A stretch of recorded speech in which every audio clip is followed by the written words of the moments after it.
Bonjour à tous et bienvenue dans ce deuxième épisode de cette série spéciale consacrée aux candidatures en recherche clinique. Dans le premier épisode, on a parlé d'une idée qui peut paraître contre-intuitive. Envoyer plus de candidatures n'est pas forcément la solution. N'hésitez pas à aller l'écouter. Donc aujourd'hui, j'aimerais qu'on remonte encore un peu plus en amont. Donc j'en avais parlé aussi dans l'épisode précédent. C'est par rapport à la recherche d'emploi, par rapport au poste recherché. Donc généralement, on commence notre recherche d'emploi en ouvrant LinkedIn, Indeed, etc. Dites-moi en commentaire si ça vous intéresse d'avoir toute une listing de sites qui sont très intéressants pour trouver des offres d'emploi.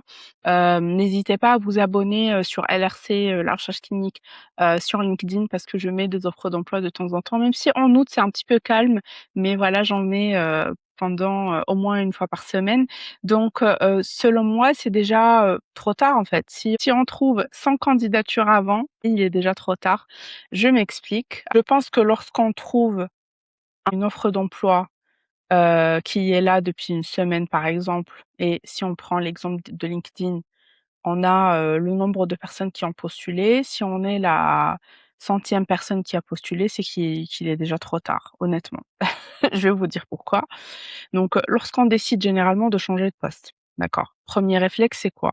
C'est on ouvre LinkedIn, on tape le mot-clé, chef de projet, arc, data, etc.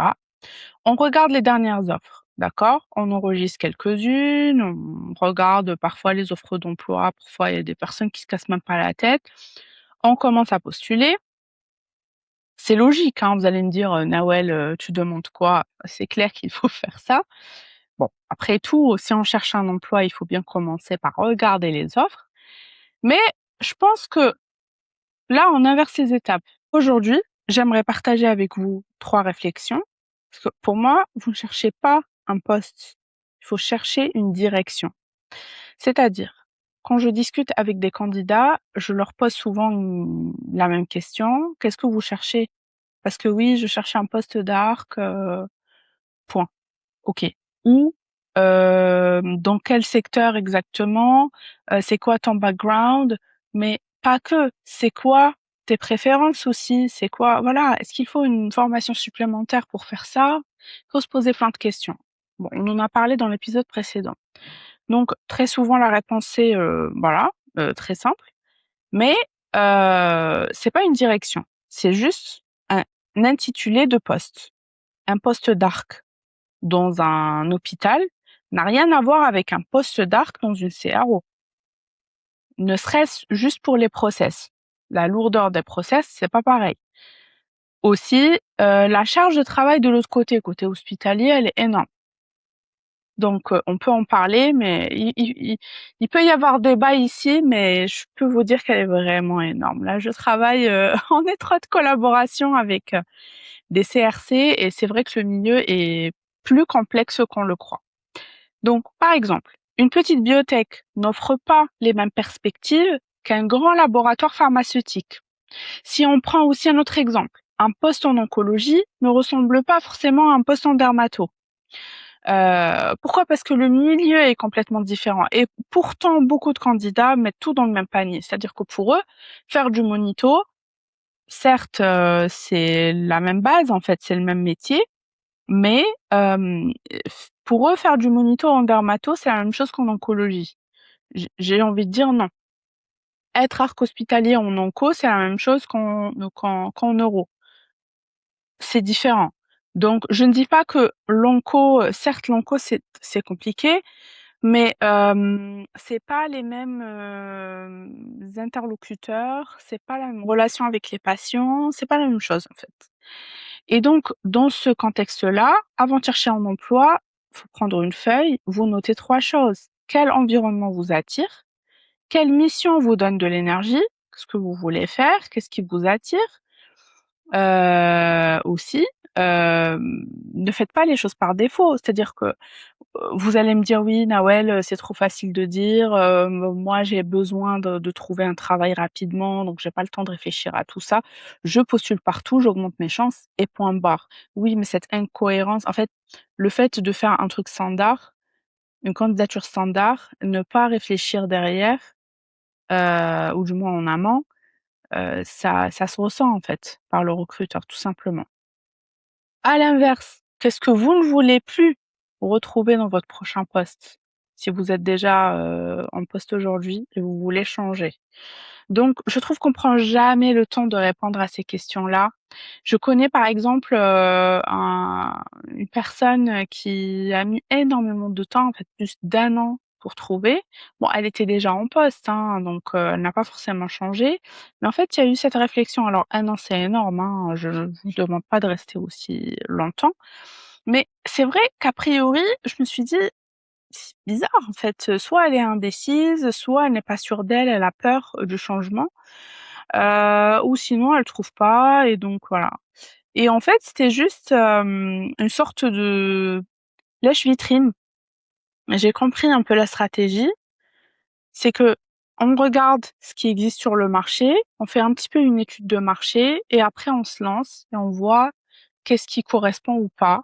Voir aussi qu'est-ce qui est recherché, quelles sont, les compétences aujourd'hui qui sont recherchées? Donc peut-être que je les ai pas, donc je vais essayer de les avoir et après je postule.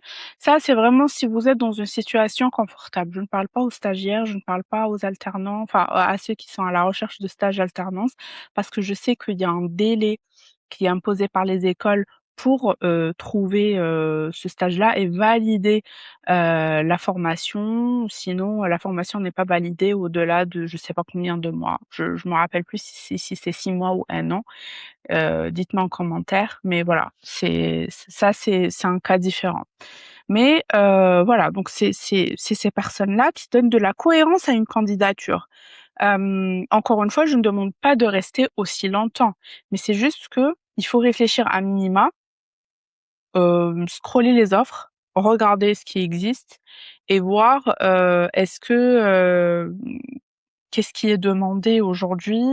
Qu'est-ce qui vous attire le plus et cetera et peser le pour et le contre, en fait, de ce que aussi vous voulez. C'est pas juste ce que veut le recruteur, parce que le recruteur, de toute manière, il veut le candidat parfait, il veut le beurre et l'argent du beurre et il pourra jamais l'avoir. Voilà. 2e réflexion, c'est que toutes les offres ne sont pas faites pour vous et ça, c'est un fait et il faut l'accepter. Je sais que c'est dur à entendre, mais c'est comme ça. En fait, je pense qu'il faut, accepter de zapper certaines offres, tout simplement. C'est pas parce que vous n'êtes pas capable, en fait, il faut laisser son ego de côté et c'est pas parce que vous n'êtes pas capable de faire le travail, c'est juste parce que ce n'est pas peut-être le bon moment pour vous. Là, tout à l'heure, j'ai parlé de formation, peut-être qu'il faut creuser un petit peu plus, ou sinon, éviter, c'est une perte de temps, en fait, de postuler pour postuler, pour dire: «Ah, on sait jamais».